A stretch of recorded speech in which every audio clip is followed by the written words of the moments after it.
Elon tomorrow night from a teammate of yours. How exciting is that to see somebody that you played with? It is exciting. I think Charlotte's doing a great job building the program at Elon.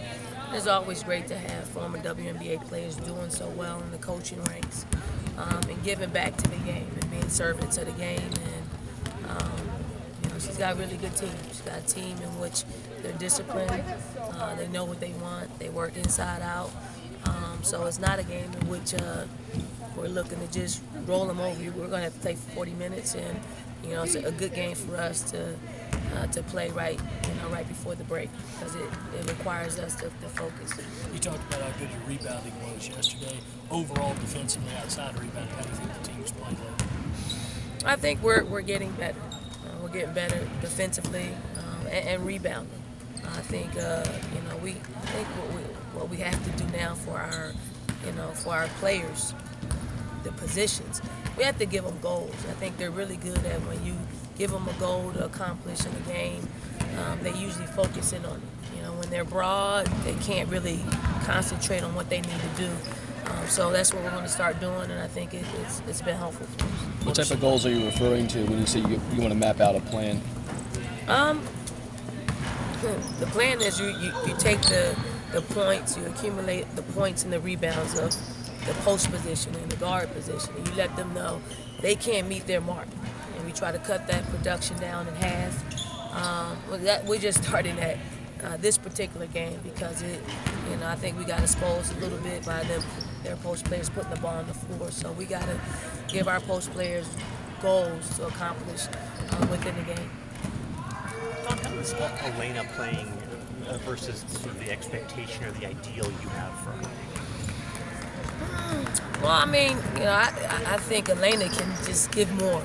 I don't think she's been as dominant as I would like her to be on a consistent basis, but she's getting there. And she's young. She's had to grow up and play, with some older players now, with some talented players around her.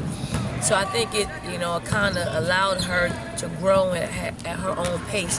It wasn't forced because we didn't have to rely on her, to be that force. But we have to push the envelope a little bit more for her because it's time for her to do that. And we still have time for her to be, work to be dominant because she's got other players around her. I think by the midway through SEC play, I think you'll see a player in which is dominating on a consistent basis no matter who she's playing with. Has she come a long way in that regard from last year? From her first year until now, she's become a better practice player. So you're seeing the effects of her becoming a better practice player because you're going to play how you practice. Her first year she was up and down and up and down and up. Now she's approaching practice a little bit better, so her games are played a little bit better. And you can tell, when she's had a bad week of practice, it usually shows up in in games. We were with the fan bus yesterday. How nice is it when you see all those fans get out and come, and just so many people buying into the idea of riding the bus down there? It's amazing, when we walk out onto to the arena and see a sea of garnet and black. It's quite incredible. I know the years that we've played down there at the Beach Ball Classic, it's been all Carolina blue, but now when we play, it's all garnet and black. Which is a true test of our fans and their ability to come into an arena and take over.